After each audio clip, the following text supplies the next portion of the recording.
antidepressants, dealing with divorce, and dealing with long-term breakups. We don't talk about this enough as men, so this is going to be a close and personal one, but I hope it helps somebody. I had my own journey with antidepressants, pros and cons, but I feel like a lot of men are out there are trying to figure out like if this is a route for them, and this is not medical advice, but just peep dig. Hopefully I'm able to help you learn a little bit more about what's best for you through my journey. But divorce and antidepressants are antidepressants after a long-term breakup or the end of a marriage is common. It's way more common than we think it is. It's just a stigma that a lot of men don't want to talk about. We all hurting, bro. 3, 4, 5 years after, you still going to feel that pain. There's not going to be a day that goes by where you don't feel that pain. It just won't be as intense. But you have that kind of love and you spent that kind of length of time with somebody, that's something that you can't erase. That's still imprinted on your mind. So it's perfectly normal to feel that pain. We have to get better with dealing with it. And that was kind of the thing that led me to antidepressants. It was really kind of like the setup. Not only did I lose the woman of my life that I love dearly, that I had kids with, and I was with for 12 years, I lost access to my kids.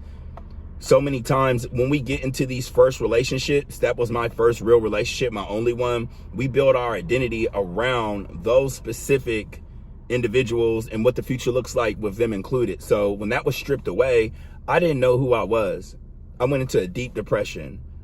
And that right there was a setup to where I always felt like 24/7 I was on edge. Like I felt like if somebody put a needle on my back, I would break and I'd crash out. And I was like that 24/7 for at least like the first 2-3 years. So if you feel like you're on edge 24/7, and that if one small thing happens, it's going to push you over the edge, you feel like you might take your life, or you feel like you can't take anymore, I want you to know it's not normal, but it kind of is. That's called your nervous system trying to process everything, and that you're running from some things, which is normal too. But it got to a point to like even women I would date would say like I got a very intense energy. And that's what really kind of sat me down. And I had some friends that were close to me that said like I was really intense, just the energy I was giving off. They could tell like I was like one bad decision happening to me from me breaking. And that's what really made me consider antidepressants. Not only that, it was just like I got tired. Like I was exhausted from feeling like I couldn't take anymore. Like I was having trouble going to sleep every night. I would have to take like 15, 20, 25 milligrams of melatonin just to go to sleep, just to wake up at 3 a.m.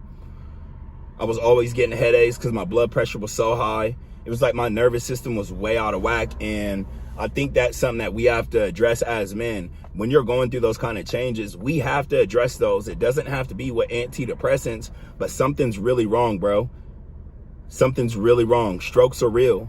But I was on edge 24/7, and I felt like the only option in that time was for me to go to antidepressants, not to escape that, but so my kids could stop seeing me like break down in front of them, not emotionally, mentally. They just see me checking out. And it was like, to a point, it was like, all right, I just need a break. Maybe if I can just get a break from feeling this pain for a little bit, I'll be able to show up and start like working on myself a lot better, or be able to manage the pain and start making progress of where I'm at from the pain that I'm feeling. I can't keep living on edge. I told my doctor, like, I feel like I'm losing my mind.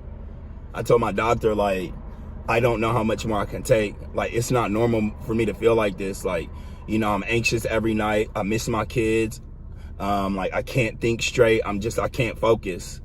And after that, out of good intentions, he like recommended me an antidepressant. I'm not going to say the exact kind, but like it was crazy. Like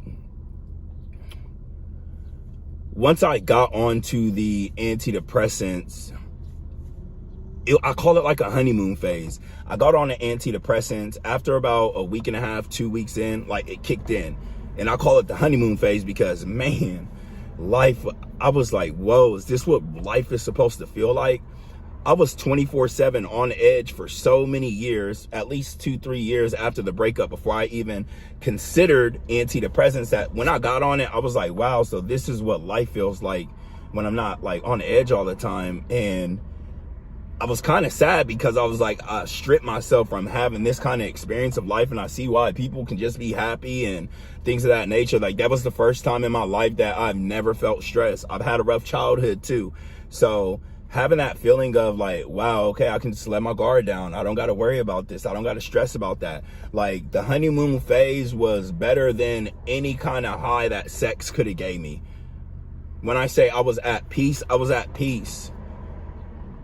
The honeymoon phase lasted for probably about a month and a half. I was sleeping more. I was getting all my rest. I was still getting to the gym. I was having way better conversations. I was just a lot more relaxed. People were noticing. So I'm like, okay, this is good. I'm glad that I made this decision. Little did I know, little did I know quietly it would be stealing everything from me eventually. For that first 3 to 4 months, like I said, everything was going smooth. I call it the honeymoon phase. It's like, just like when you get married. The honeymoon phase is usually that first year or, the couple of months after you get married. Everything's perfect. And then after that comes that reality check of like what this really is. And that's when I started noticing that it was quietly stealing my ambition, my drive, my presence. It was stealing everything from me. And I think the heartbreaking part about it was I thought I was showing up better for my kids, but the antidepressants for me, it made me disappear as a dad. I was there, but I really wasn't there. I would give my kids, the few times I would be able to see them and work things out with their mom, I would tell them like, hey, daddy got to go home and take a nap. And I would sleep half of the day, to the point where my daughter is waking me up like, hey, dad, we almost got to go back. Are you okay? Like, do you not feel good? And it got to a point like where my kids could tell that I was losing my ambition.